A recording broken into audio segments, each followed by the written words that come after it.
Welcome to Bible Level Brews. Deep thoughts fermented over time and text.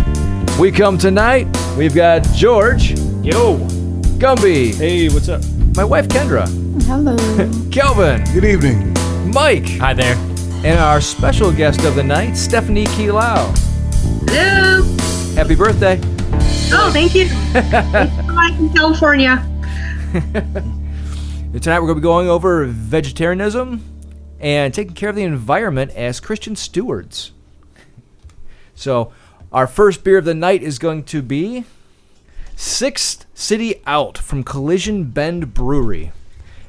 Collision Bend Brewery, by the way, has been rated #1 brew pub in the United States, coming right here from Cleveland, Ohio. There you go. So, Stephanie, these guys don't know anything about you, so please fill them in. I've been boasting about you for some time. Yeah, well, so in a nutshell, I'm a former corporate marketing warrior in Silicon Valley.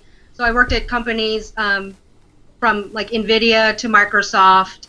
I was a founder of a startup myself, and then I moved on, kind of left that, jumped into politics for a year and was a delegate for Bernie Sanders in 2016. And that just kind of like, I mean, was like that just shifted all my DNA just to see how like things really operate and stuff. So that got me really more involved in the subject of climate change. And I had been a food blogger and a healthy living blogger since like 2005. So I'm like one of the OG bloggers from back in the day. And then, so then after that, like I spent like almost half a year just studying the factory farm system because I thought I was educated about food, and then I studied the factory farm system more from like the business model and its interaction with other industries and stuff. And it was mind-blowing to me, like how much stuff is out there that most consumers don't know about the factory farm system, and then how it ties into climate change and the earth and stuff. But this one industry is causing the most destruction of any industry on the planet to human health, to climate change, the environment, oceans. It's killing everything. And so why it isn't a bigger subject, just kind of blew my mind. So what I'm trying to do, so now I am kind of moved on. I've started this new initiative called the Flexi 21. And I have a new thing too. I was going to launch today on Earth Day, but it's called the Culinary Climate Action Project, where it's an education and advocacy group to educate consumers basically what's happening with the food system related to climate change and the environment, but not just all the like, okay, this is all the disaster, but here's what all of us can do individually and collectively to help stop this train wreck that's happening right now. And so, I like to do this too, to come from a place of not just here's all the bad things happening, but what can we do? Because I'm about action. So it's one thing to like, okay, doom and gloom, but what can we do? And there's plenty of things we can do, even just from our simple daily choices, but we have to do something now. We don't have 50 years. We've got 10. Yeah. I love it. I have a few questions for you, but if you don't mind, first, can we do a first sip here? Oh yeah. If you don't mind. Thank you. What do you guys think? Absolutely. So I did take a sip already. I'm really liking it. I'm not a big dark beer guy typically, but actually, Gumby, I'm getting closer to the microphone per your orders. But this one's really good. It's really smooth. Has a large head on it, which was tough to get past. But once you're into the brew, I liked it a lot. Yeah. I have to say, I've already gone to Collision with my one buddy Brian several times. Have not had a bad experience yet. Every beer has been just smooth. The food's been phenomenal. The culinary wise, they're on the edge. They're very good. They're very good. They have a lot of vegetarian choices. Great Bloody Mary. Apparently, they have really good Bloody Marys. And but yeah, every single beer. My favorite beer, they will not give me to export, unfortunately, because they brew it in small batches. I really wanted to have that one here tonight, but they still will not let me export it. Oh yeah, there's some that they will not let out to breweries, man. Really? Oh yeah, absolutely. In fear of somebody will copy it, or I can't tell you the reason. I just know that there are some that they would not let me take out. They- And that's not just for this one either. That goes for most of them. Yeah. okay. It's also worth mentioning that for being a dark beer and being a local brewery, I feel like most of the local breweries making dark beer are really usually fairly strong. This is what you said, 5%? Yeah, 5 ABV. Yeah, so it's not really. It doesn't have much bite to it, really. So I don't know, but it makes it smoother. You're very smooth. Hey, considering for me, when I look at dark beers, I always think of first beer comes to mind is Guinness Stout. So that kind of turned me off to a lot of dark beers. But man, this is really good. It's smooth. Yeah, it has a pretty thick head starting out, but get past that, it's smooth going down. Good tasting. It really is. I highly recommend going down to the restaurant. It sits right on the river, so beautiful scenery. Everybody there has been Where is this at? more than hopeful. Oh, it's it? The location? Oh, it's down on the east bank of the flats. The river that Okay. caught on fire. Because of chemicals. Since we're talking about pollution, So we don't yeah, miss but anything. it's been a great brewery. Every visit's been great. So, going back to Stephanie's comments, this stuff's often locally sourced. So, That's good. It's our MO for this podcast. So now, Stephanie, you said you spent the last year and a half studying local farms with the farming and beef industry. Yeah, the factory farm system overall, and basically how it relates to climate change, environment, and learning more about the business model. Because that's where my background being marketing and a startup founder. Like I'm curious about the business. Like how does it work? How does it relate to other industries? And to find out, like, it ties into big pharma, it ties into big oil, actually, too. Just all this intersection of business, and then with the government and our policies, like a lot of you might have heard, Bayer and Monsanto, our Justice Department just approved the merger of Bayer and Monsanto. I'm not familiar. Can you help bring me up to speed? Okay, so are you familiar with Monsanto? No. Oh yes. Oh, yeah. I am. Yeah. some are, some are not. Yeah, I've heard of it, but to elaborate on it, I can't. Yeah, so Monsanto is the largest producer in the United States of GMO crops and seeds and pesticides, primarily soy, corn, and alfalfa. And those are primarily the crops that are grown to feed livestock. So Monsanto has basically become the face of GMOs. So there's a lot of debate on GMOs, and that in itself could be a podcast in itself. Sure. Yeah. Bayer is the largest. Bayer is like the baby aspirin company. Yeah. Right. So a lot of people don't know that they have this whole division with GMO seeds and pesticides. Yeah. So they're Really? like one of the largest companies in Europe. Yeah. So they're like this. So then you're like, wait a minute. Why does the baby aspirin company have a GMO pesticide division, within it? So this is kind of the makeup of conglomerations nowadays, right? They have their hands in like everything. But then it's kind of scary to think that a pharmaceutical company is also tied to pesticides and genetically modified foods, right? So it's so they're one of the largest in Europe. So they've decided to come together and create a mega merger, which will make them not only the largest supplier of GMO seeds and pesticides in the world, they will control little over 25% of the global market in seeds and agropesticides. So one corporation will control 1/4 of the food system. Yeah. So Wow. so that's something too where a lot people just don't think about, because it's such this, it's like an octopus with all these arms, right? And we don't necessarily see the connections. But, you know, I tell people when you, if in particular, if you don't like Monsanto, like as a business, which a lot of people don't, every time you eat meat, dairy, or eggs that was raised in the factory farm system, you are putting money into the pocket of Monsanto, because their cash cow is literally cows and hogs and chicken. So that, if the best way to like shrink that company is to just stop eating any product raised in the factory farm system. So when I talk about like meat and going plant-based and stuff like that, I don't get into the issue of whether eating meat is a moral issue or not, because that could go on for days, and the vegan activists, you know, are doing that. What my main thing is looking at it in terms of our alignment. Like, are you living in alignment with your core values and beliefs?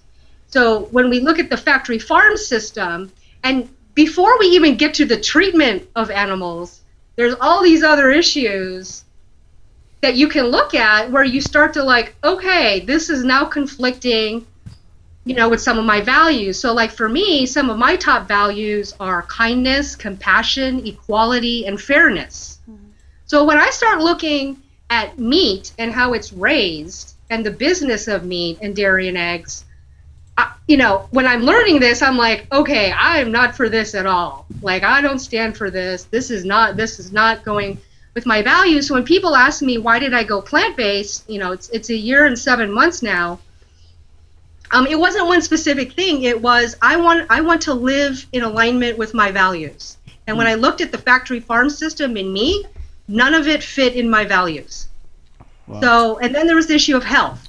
So then I was like, you know what? Okay, I'm just going to have to figure out the health thing, because I personally can't live in this unalignment anymore, because it causes me emotional pain now. Yeah. Because now I know. And so this is kind of one of the drawbacks of being educated, right? When you see, and then we get to how the animals are treated, and you see the videos of how factory farms actually operate. You can't unsee that. You can't not know it doesn't exist anymore. And so then it comes back to like an individual choice of, are you okay contributing to this? Right? And here's another thing, and you may be okay with that, but then own it. Like, you know, I realize for my health I need this, and also economics. So this goes back into a big thing of like with climate change, you know, in Pope Francis's encyclical about climate change, one of the big highlights that he points out is that climate change disproportionately affects the poor. And so when we look at that, the factory farm system disproportionately affects the poor. Because when you look at where these factory farms are mainly placed, they're close to poor communities of color. And so when you just look at that and some of the things that they do and the lack of regulation that goes in managing, you know, the manure lagoons. Like, first of all, most people don't even know what a manure lagoon is. Oh, I do. And so, please elaborate. Please elaborate on that, because I just saw like 3 frowns that didn't realize what you said. Manure lagoons? Okay, so here's an example. So North Carolina is one of the biggest hog producers in the United States. So in a hog facility, actually let's start with what the definition of a factory farm is. So in our government, there's a classification called animal feeding operation. So within the United States, there's 450,000 animal feeding operations. So that can range from 1 to, you know, whatever exponential animals. So then the next classification of an AFO is called a concentrated animal farm operation. So the definition of that is defined by 1,000 animal units, which a beef cow is the standard point of an animal unit. So actually I wrote this down. So 1,000 cows in animal units is the equivalent of 2,500 hogs or 125,000 broiler chickens. So that's how they They do. So concentrate. So the factory farms are actually all the CAFOs, so 1,000 animal units and above. With chickens, the biggest of the factory farms in there, I mean, literally have millions and millions of chickens. And just to give you an example, in 2015, 9.2 billion animals were slaughtered in the United States for food. And most of that was chicken, because that's the meat we primarily eat. But if you think about that, 9.2 billion animals that we kill for food. And then if you look at it relative to dogs and cats, in the total number of animals we have in our country, dogs and cats are literally the 1% of animals in our country. So it's interesting, too, the correlation of, the 1% of animals to the 99% of animals related to human beings, right? Like the 1% of the rich and the 99%, which is the rest of us. How it reflects in the animal world and in the human world. So we have these factory farm systems, and the regulations around them are very minimal. Like they're not. So for example, in North Carolina, so you'll have a factory farm with just imagine 3,000 pigs that they just in this one, and that's considered a small one. Okay, 3,000 pigs. The average in the U.S., the average kill rate of hogs in factory farms is about 1,100 a week. So, it's 1,100. Yeah, 1,100 a week. I think, yeah. So it's really high when you think about that's how many pigs they're killing. And so to house that many animals, they gotta poop, right? They gotta, and then where does it all go? So they have these systems within the where they're housed, because with pigs they don't leave, so they don't roam around. They're housed in these crates. They're called gestation crates, and they're metal crates, and they literally stand in these metal things practically their entire life, which is only 6 months. Where their natural life would be 10 to 15 years, they are raised to slaughter weight in 6 months, and literally in these metal cages. But all the manure all they're doing all day is eating and pooping, and then they go out to these manure lagoons outside of the warehouses where these pigs are, and a lot of them are the size of a football field. And some of these larger hog farms will have multiple manure lagoons with their farm. So if you go to Google and do look for aerial shots of North Carolina hog farms, you will see not only the manure lagoons, you will see how close they are. They're clustered together. So you could see 10 football fields in one small area of just literally crap lagoons. Now, what's even more frightening than this is that, they get heavy rain and floods too, right? So when those manure lagoons start to flood or get high, one of the things they do to help with the drainage is they will literally take the liquid from the lagoon, load them up into airplanes, and fly over all over the air and just disperse the water. Wow.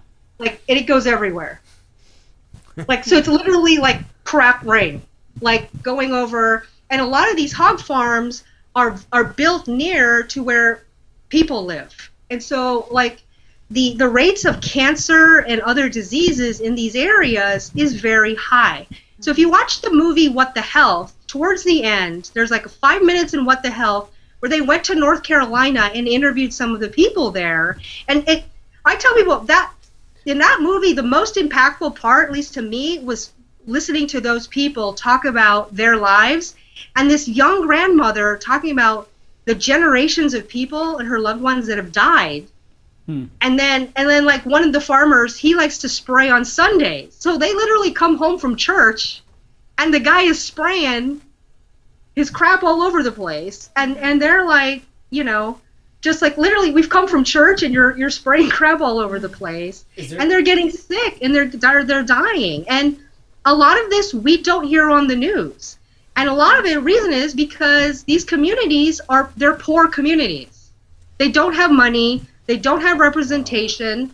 The hog owners there don't care about them, and then the politicians are bought out by these large conglomerations that donate tons of money to them, so they just kind of sweep it under the rug until there's some majorly disastrous thing that happens. So there's a lot of this going on.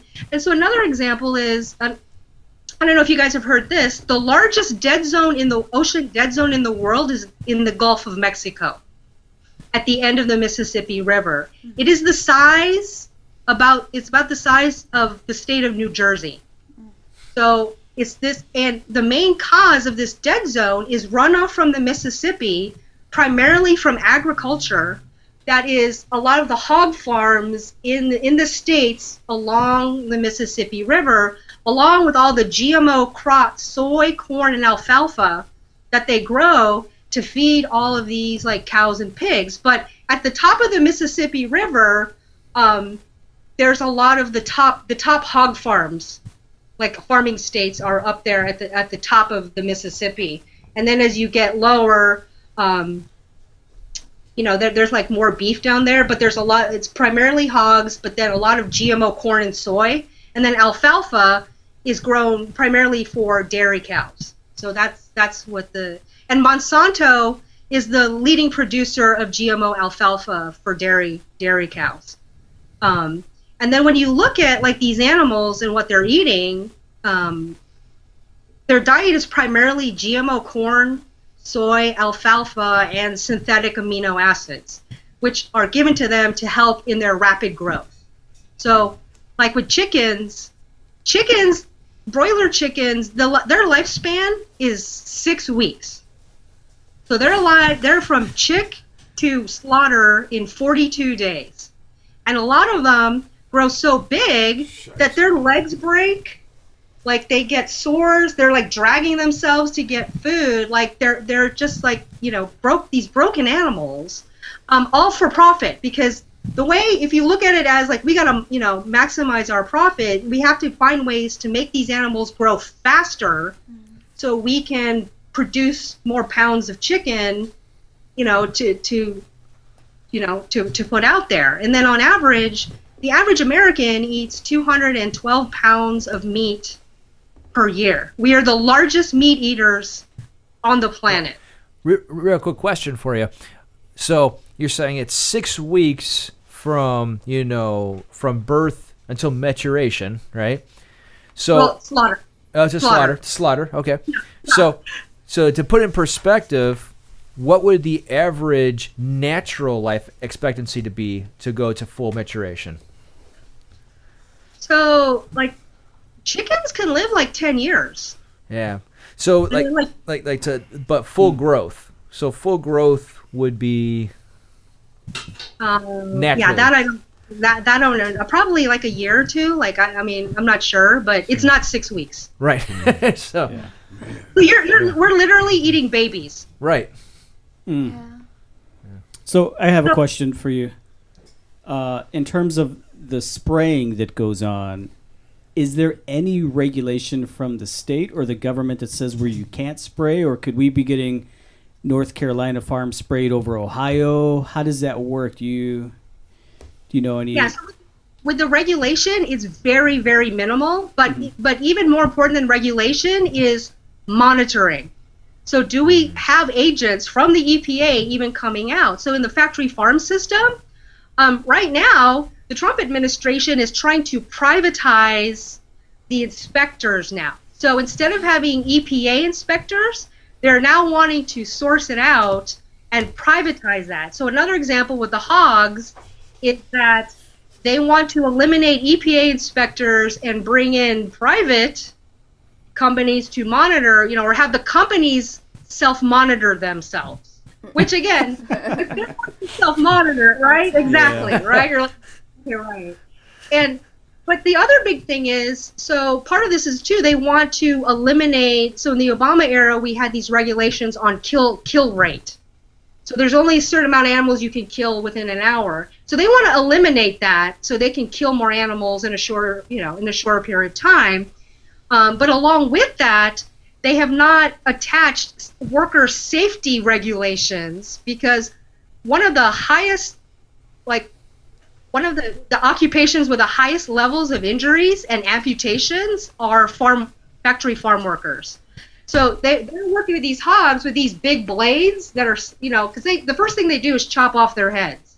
And they use these big blades to do that. So they literally have to push through like these animals real quick to get through these blades. And a lot of them lose fingers, they lose arms, they lose limbs. I mean, it's really frightening. And so there's no regulation with that. Wow. Yeah, so there's a lot of these things. Because what happens is, it's one of those, yeah, we kind of know it's a problem, but we're not going to talk about it. And they're in these, again, most of these factory farms are in poor red states.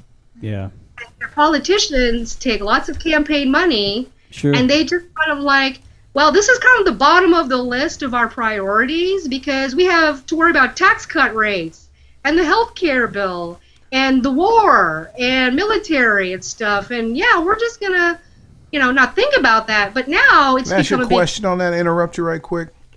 Yeah. OSHA is the governing body, I thought, in the United States as far as protection of workers' rights and health and safety. That's not standard for. No, OSHA's Ohio.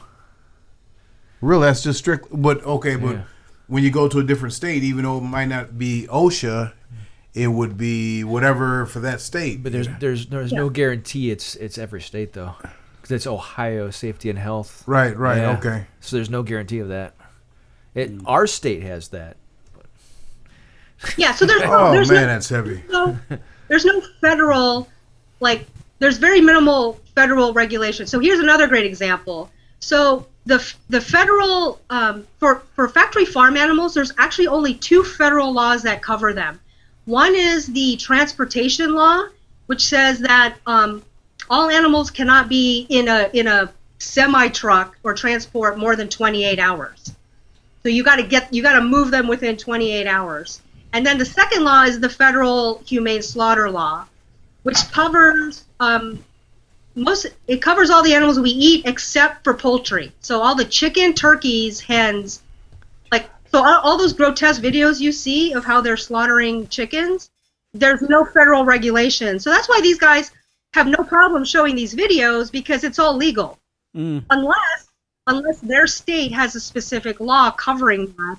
There's and again, in some of these poor red states, they have nearly no regulation whatsoever. Wow. In terms of Monsanto, they have a lot of overlap with the military. They have a history with the military that goes back to Vietnam.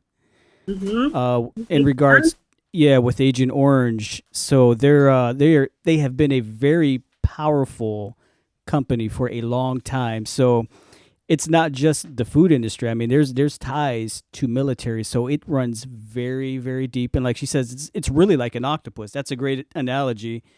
They have so many tentacles everywhere. But to this day, Vietnam is still plagued because of what has happened back then. Wow. Via Agent Orange. It's all about profit. Like I was having this discussion yesterday with some friends. One of my friends is he's running for governor of California for the Green Party. Nice. And we were just talking about what do you think is the main cause of the dysfunction in the world and in our country? And I just said it's not capitalism. We like to blame capitalism. Actually, what it is greed, because we have untethered. When you take capitalism and take it to the point that you're making profit at the expense of people, animal, and planet, that's just greed. And that's how we're operating. So part of this, the need for regulation is actually part of regulating greed. So you're not killing the planet, killing human beings, destroying everything in its path, just so a small handful of you and your shareholders can make a whole lot of money. And we're attached to this need for constant growth. Right, constant economic growth, but now look what we're doing to the planet, to human beings, to our environment. I mean, our kids, for the millennials and Gen Z who are now, they're now 18 to 23 in this, election, and they're fired up, right, with the gun thing. But now they're just ready to, like, you know, like for the March for Our Lives event, like 800,000 of them appeared at the White House. That is now the largest protest in American history at the White House. So these kids are fired up. So they're like, I'm ready to vote, and they're going to vote out everyone who's taken money from the NRA. And then they're going to look at everything related to that. And then you have the millennials who are now, like, so the top political issue for millennials is climate change. Because they're looking at this going like, oh, we don't have 20 years. Or I don't know if I should have kids, because what's the planet going to be like by the time, like, I'm ready? Because I'm so broke now, and I'm still living with my parents. So I'm trying to figure out what to do. So by the time I get to have kids, like, and then how are my kids going to live? You know? So, like, they're actually more enlightened and aware of what's going on than like our generation is, you know, like Gen X is a little bit more, but like the older generations. But like these kids are fired up and they're seeing what's going on. In fact, the highest levels of vegetarianism right now and veganism that's growing rapidly is in the millennials and Gen Z, because they see it as not just like I love animals. They're seeing all the injustice and the inequality and the climate change. And like they just loathe greed. So they're looking at this like, I'm not giving you guys money. Like, you're destroying everything. And so, you know, when you look at that from like the perspective of our younger generations, it's interesting to see how more aware they are of like the planet and stewardship, you know, than the elders in the tribe, right? Like, okay, what are the elders doing right now? And then we have this administration right now that's just about profit at any cost, without looking at like the whole picture of things and what we're doing. I mean, we're mortgaging the future to pay for now, but what happens when it's time to collect? And like I said, we don't have 20, 50 years, because what's going to start happening is with global warming and that stuff and droughts and things like that, we will get to the point, and with GMOs, it's stripping all the minerals from our soil. So we're going to get to the point where we'll have all this land, but we can't grow anything on it. It will become like the deserts. Right. So then we can't grow food. We're not going to have water to grow the crops. I mean, we're not going to have water for ourselves. And you know, the next thing, we're fighting other countries over oil. The next big commodity we could have world wars over is water, because we're running out of water. And you look at the levels of like water used just to grow like and raise all these animals. I mean, 1 pound of beef requires like almost 1,800 gallons of water for 1 pound of beef. That's not the whole cow, right? Like so like cows are grown to like their slaughter weight is 1,200 pounds. So after you get to carcass weight and usable meat weight, it's 490 pounds on average. Whoa. Yeah. Of beef. Yeah. So again, you start looking at these values. You start looking at this and go again. Is this in alignment with my values and beliefs? So we barely even talked about how the animals are treated. Yeah. We're just talking about like this stuff. Yeah. Right. So we're barely not even touching that. So then your brain starts thinking, well, what else is like.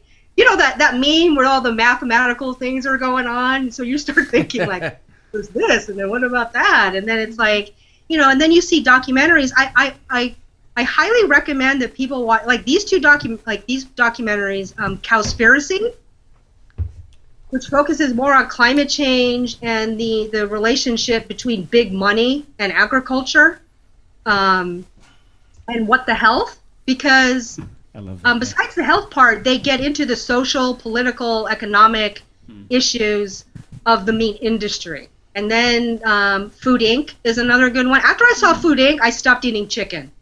Because I something in me was like, okay, that was 2010, and I've not eaten a chicken since then. And then it just kind of like, my meat consumption just kind of like reduced from that. And like, again, I advocate, again, I'm about advocating, like, again, alignment. Like, are you living in alignment with your values? And for the health thing, and I get it because we're so bombarded with you got to get protein. You need protein to be healthy, and then if you're working out, you need to eat 100 grams of protein a day, and the only way to get that, really, the best way is like through your meat. And then you have these diets like paleo and keto that become very popular, and then they kind of like, lentils and grains are bad because they make you fat or whatever, right? And it's like focus on meat and vegetables and some nuts, but not too many nuts because there's too much fat. And it's not looking at like everything outside of macronutrients. Like there's the thing about our food now is we can't just think about macronutrients anymore. We have to look at we have to have a holistic look and look at what we're contributing economically, environmentally, and even spiritually. Is there anything not tainted by GMO right now? Yes, your local small organic farmers. Okay.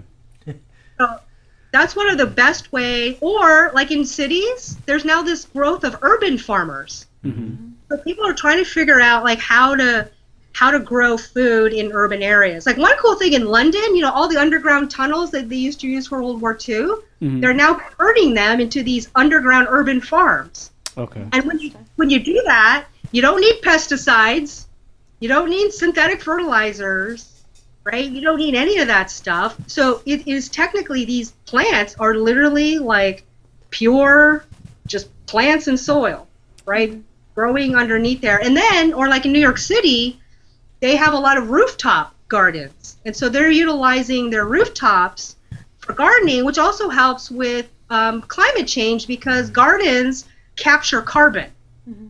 So, and then if you're growing more trees, the trees help capture carbon, right? So if you grow like apple trees or lemon trees, a lot of people like to grow lemon trees in their yards, right? Because it's easy to grow and then you get tons of lemons, right, when it's in season.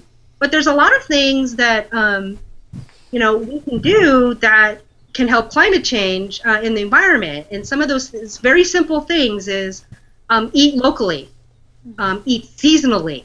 So, because one of the things is, when not all foods are in season, so even though we like them, they have to be shipped in from other countries. Primarily, we get a lot of produce from Mexico and South America. So that has got to go on a plane or a big boat to get over here, right? So seasonally is another one. Eat organically as much as possible. And shop from your local farmers and shop the farmers markets. Yeah. Then you actually get to meet your farmers, you support your local economy, and then if you're curious about how they grow, they'll tell you. And a lot of farms actually have a public day where they open up like once or twice a year, and they invite the community like, hey, come over to our farm, and you can see, and you can even pick food and stuff, and it's a great way to like see how your food is grown, So those are like small, simple things that you can do. And I know in Ohio, you guys are a big agricultural state. Yeah, Indeed. Big time. Yeah, and you have farmers market, and now it's spring, right? So now is like the best time. Well, it's been winter up until this morning. Still threatening too. Yeah, we don't know if that's going to stick. Yeah, so I barely buy my produce at the grocery store anymore. I buy them from farmers market because you can also find cool things, right? That you can find in the grocery store, and then you actually meet these and you're helping these small family businesses. Right, which feels much better than supporting, the big conglomerations or Monsanto, because again, literally, like all the processed foods you eat and any of the cheap meat you eat, you're putting money into their pocket. Right. Yeah. I remember a time probably back in, 88, 89, where with school we went on a field trip, and I was all psyched because our family didn't eat fast food much. We were all about, eating very wholesome, going to the, quote, health food store. And I was like, oh, we're going on this field trip, and we're going to this certain, chain restaurant that sells Mexican pizzas.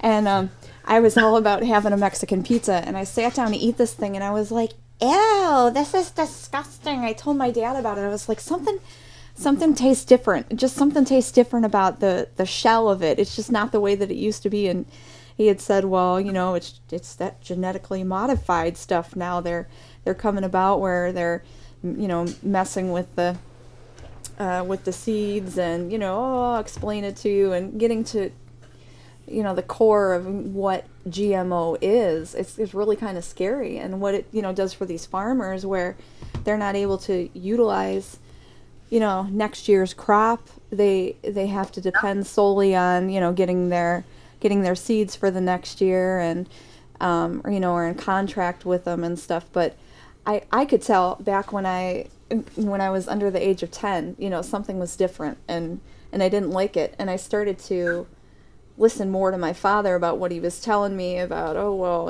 here, take this swig of cod liver oil and things like that. He was always giving me nutritious stuff, and we have always went in that direction. And my dad has always looked out for our family. Go, here, I can give you some of this wholesome goodness from the health food store. And I could just really tell the difference even when I was little. Yeah, and here's an interesting. So one quick factoid is, a lot of people don't realize that the farmers have to pay Monsanto licensing fees to use their seeds because they're patented. So in their contract, like music and stuff like that, so they have to pay licensing fees along with buying this, and then you have to buy the seeds and pesticides together. They're bundled because that's how they're designed. Yep. But like a lot of people are like, so this is where like farmers get trapped, because they're like, I got to pay these licensing fees, and then you have to use it a certain period of time. You can't save your seeds, because if you're caught saving seeds and trying to move it into the next season, they can fine you. They will because that's sue in the you. contract too. Yeah. So now with this Bayer Monsanto merger happening, the farmers hate it, because imagine one company controls 1/4. So where are they going to get seeds? And now, because they're so ingrained into this business, they have no out. And so it's really frightening. But, the narrative around GMOs has always been around, it's safe. Look at all the studies, it's safe. When the narrative should be, but does it create health? Does it create healthiness in the body? Because there's not one study that shows that GMOs create healthiness in the body. There's a lot of foods that are safe, like high fructose corn syrup is safe. Well, it won't kill you. Right? Yeah, but I mean, you're not going to find one doctor that's going to recommend, hey, go eat all the high fructose corn syrup you want, because, right? So that's, the narrative should really be eating around, food should be about eating food that creates health in your body and health in your life, not whether it's safe or not, because there's a lot of foods that are safe that cause a plethora. You might not get cancer or tumors, but there's a plethora of other health issues that you can get. So, and then there's the pesticides associated with these GMOs, right? It's just not the food itself. It's the level of glyphosate, if we just look at that one, pesticide in particular, and like apples, a typical apple, a conventional apple will have over 20 pesticides sprayed on it in its life before it gets to the grocery store. Wow. That's nuts. 20. Why do you need 20 pesticides on an apple? I can see maybe 5. Again, I'm not a farmer, but the logic, the thinking starts to, you're like, why do you need over 20?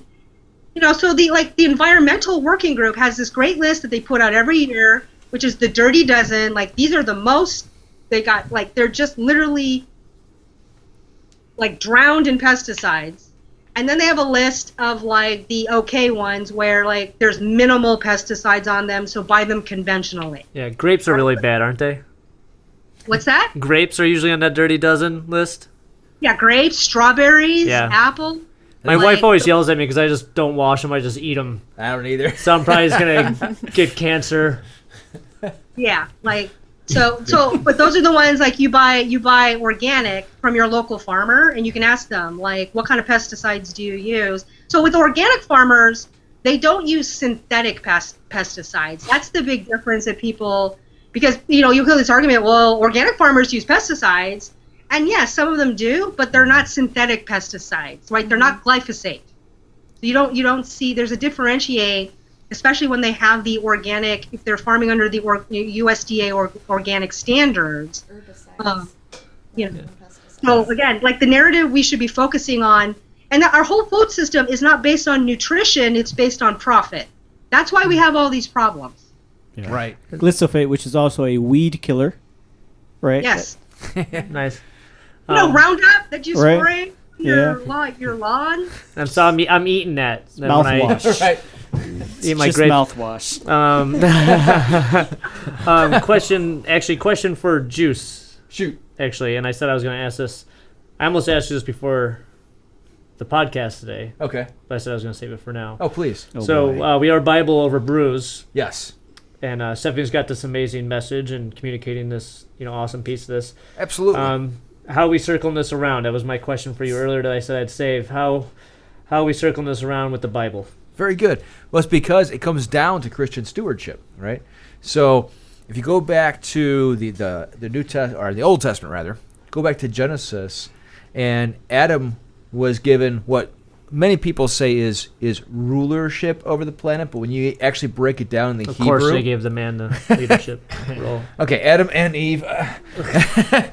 When you actually break it down into the Hebrew, it's actually caretaker.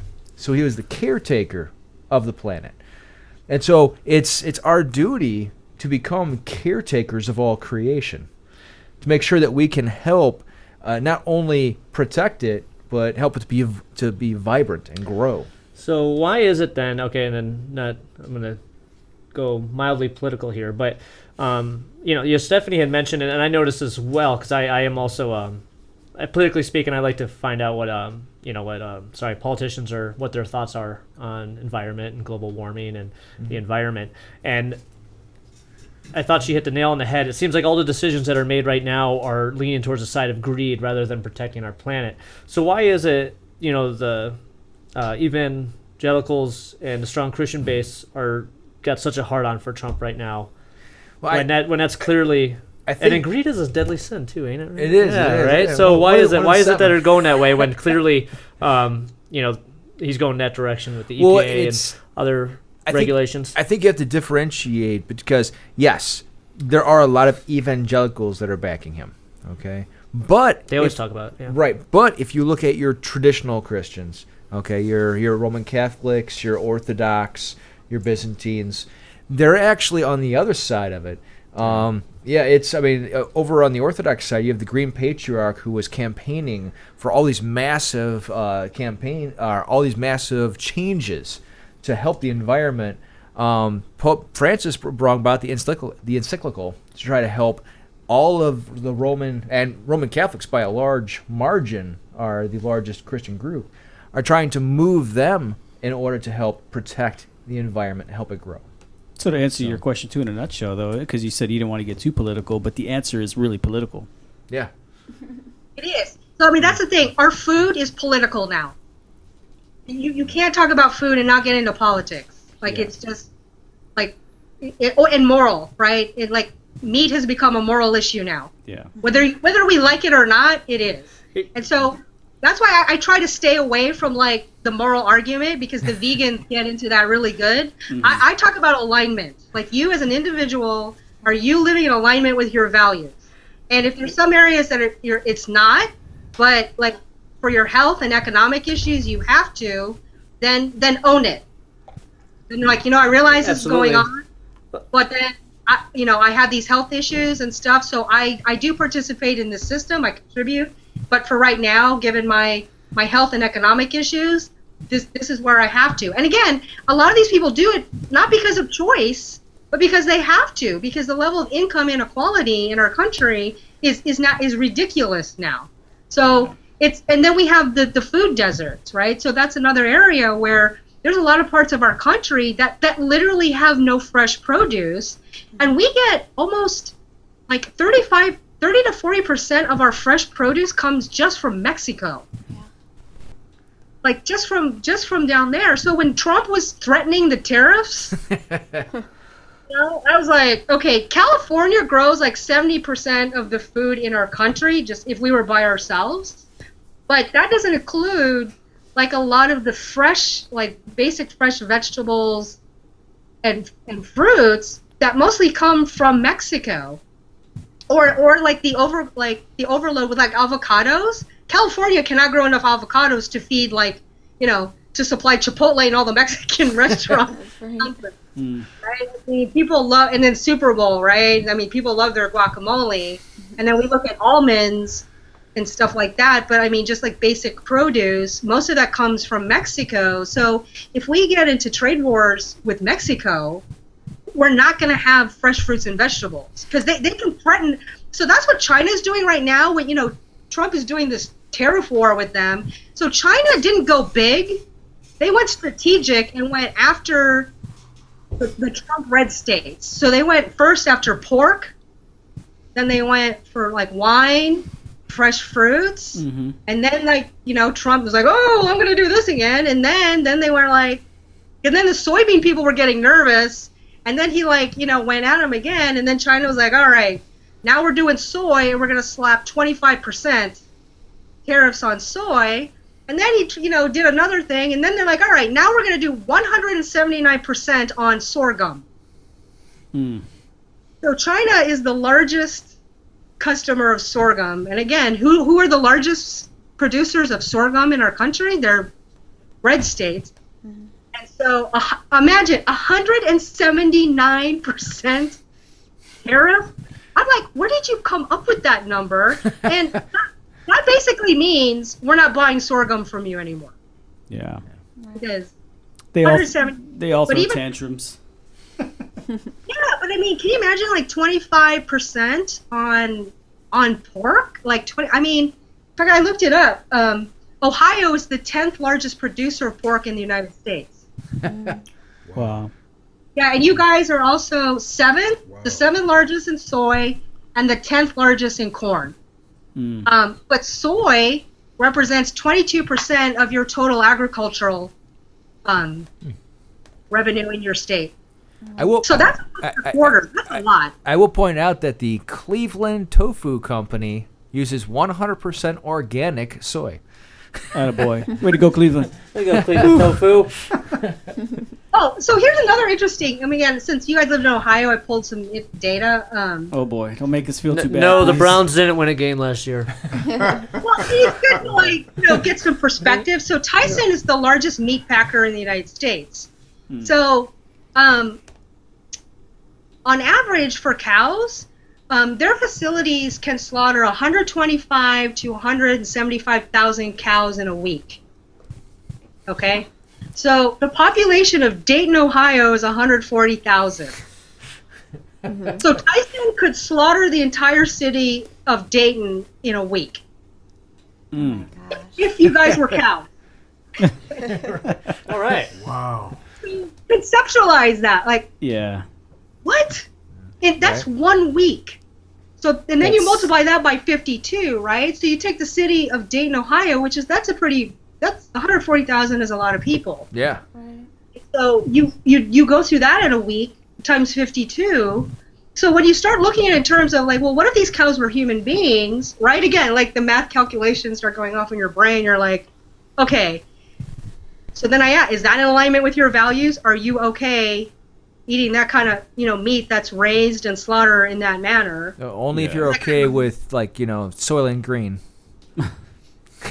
Well, yeah, I mean, again, I will say this, that the whole world isn't exactly smitten with the U.S. and our GMOs. I mean, Russia has banned GMO imports to their country. That's true. Really? That should be a huge red flag for us. But it's really not.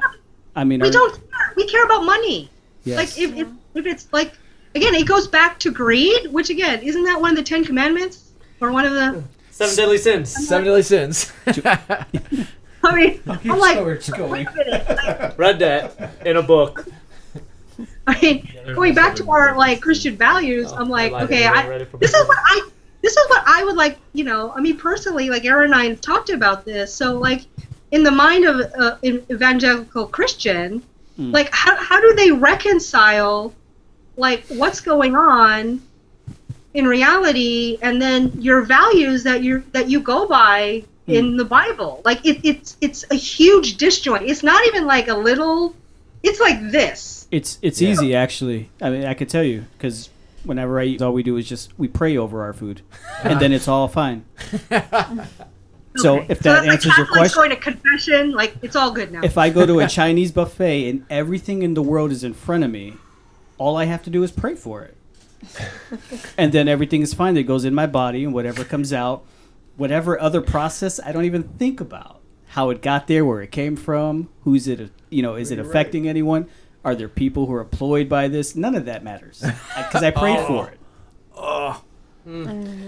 Does that help? That hurts me. Well, he's being honest. Oh, it is. He is. So, And I mean, I think, I admit my selfishness.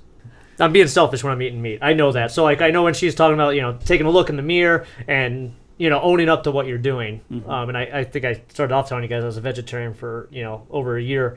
And then eventually just gave in, and I was kind of just bored of the options. I wasn't being creative. But again, it was just selfishness and laziness. And so when I have these conversations, and I was going to use this as a catalyst today, so I'm hoping to maybe, make that jump again. But yeah, when I eat meat and when I have these conversations, I just true selfishness.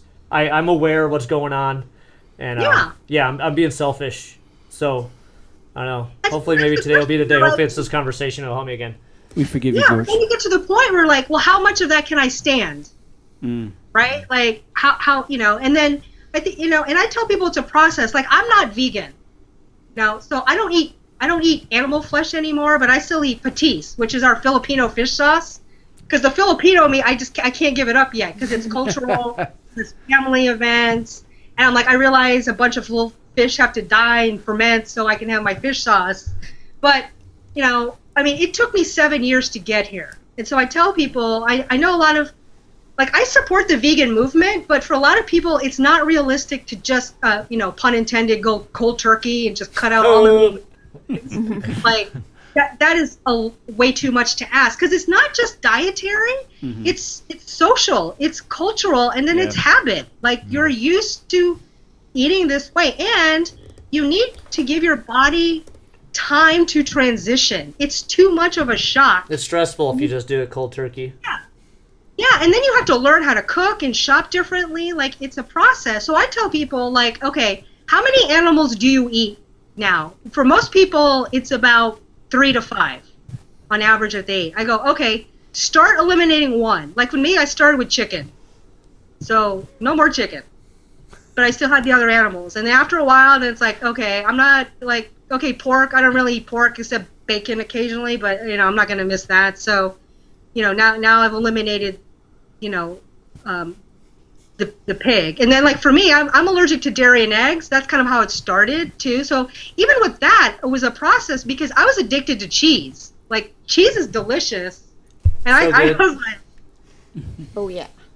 yeah. I mean, it's 100% hard. And there are actually properties in cheese that make us addicted to it. So it's not an easy thing to, again, go cold turkey on the cheese. So give yourself time. But the more you eat plants and, like, health, like, and I always emphasize eat a whole foods plant-based diet, because vegan, you can eat vegan a whole day and not eat one vegetable or fruit. It's true. You can eat a bunch of junk I food do it often. that technically has no animal products, but none of it is healthy for you. Right? None of it creates health in the body. I guess so, that's true. Yeah. You can be a GMO vegan. Yeah. Exactly. Yeah. You can. Pasta. Fructose corn syrup is vegan. MSG is vegan. Right. Right? So, like, you're eating a bunch. French fries and beer are vegan. Like, if you're just Hey, that, I get too hasty.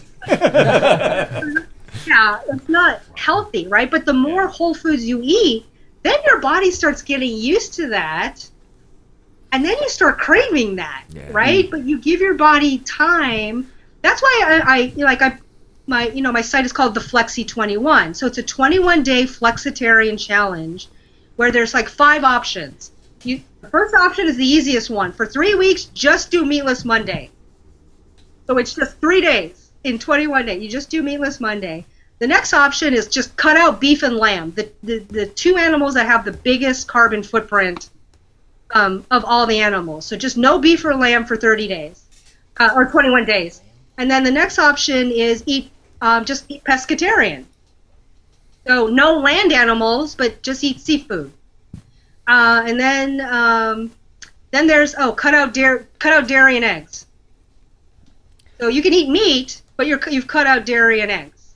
And then the last one is like go full on vegan for 21 days, right? So you have this progression, and then you're like, okay, I did meatless Monday. Now we'll do the next one. I'll just cut it, right? So you can go through like five cycles of 21 days, but you're giving your body time to transition. And then you're telling people, like, hey, I'm doing this challenge. Everybody likes doing challenges because they're fun. Yeah. And 21 days is short.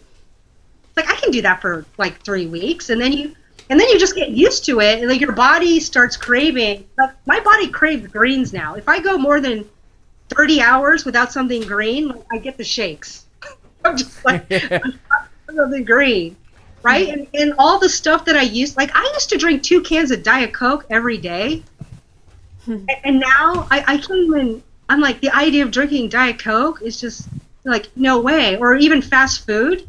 I used to eat fast food like every week, and now the idea is just, I can't, like, because my body is like, what are you doing? You've been doing this for so long. Yeah. And I think when people look at it as like, transition, like start where you can and then do the best that you can. Because again, I get it too. There's availability, there's economics, and then there's just your habits. Like, how much of your habit are you willing to change?